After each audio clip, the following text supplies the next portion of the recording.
et bienvenue dans ce bulletin météo de la cybermenace qui vous est proposé par la Robe Numérique. Le 26 juillet prochain s'ouvriront les Jeux Olympiques de Paris, et comme souvent, nous risquons d'assister à de fortes précipitations de cyberattaques.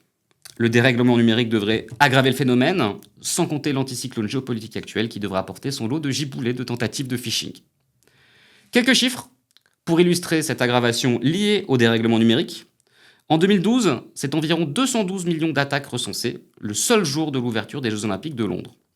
En comparaison, en 2016, à Rio, ce fut environ 500 millions de cyberattaques détectées avant la grande mousson de Tokyo en 2021, avec plus de 4 milliards de menaces cyber détectées. Cette année, les prévisions du comité d'organisation des Jeux Olympiques annoncent un risque cyber multiplié par 10 par rapport à la dernière édition. À l'échelle du pays, on peut donc s'attendre à une recrudescence des attaques par déni de service, visant notamment les sites institutionnels français, s'ajoutant à un front chaud de désinformation agitant les réseaux sociaux depuis début juin. Pour les entreprises, mais aussi les hôpitaux, est annoncé un fort orage d'emails suspects contenant des virus, malwares et autres rançongiciels. Les collectivités, quant à elles, ne sont pas en reste pour ce temps maussade, puisque Cybermétéo France annonce de nouvelles tentatives de récupération des données de nos concitoyens pour les revendre sur le dark web.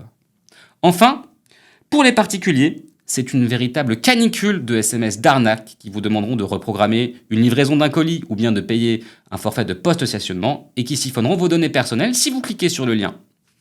Petite pensée pour nos aînés, pour qui ce climat est particulièrement dangereux. Ces derniers pourraient être incités par leur ami Jackie à envoyer une partie de leur épargne retraite pour que ce dernier, coincé dans un pays étranger, puisse regagner la France. Quelques précautions pour éviter de subir les conséquences de cette cybermétéo capricieuse. Sortons tout d'abord le parapluie de la sensibilisation dans les administrations et les entreprises. Formez vos salariés, par exemple à l'aide de Privacy Quest, le Serious Game créé par la Robe Numérique, ou bien encore en organisant des campagnes de phishing test. Cela vaut aussi pour les particuliers. N'hésitez pas à parler de ces risques autour de vous, à vos proches, et particulièrement aux populations les plus exposées qui sont celles qui maîtrisent le moins le monde du numérique, par exemple vos grands-parents. On pense également aux sauvegardes, véritable crème solaire contre les rançongiciels, à plus forte raison si elles sont accompagnées de plans de continuité et de reprise d'activité.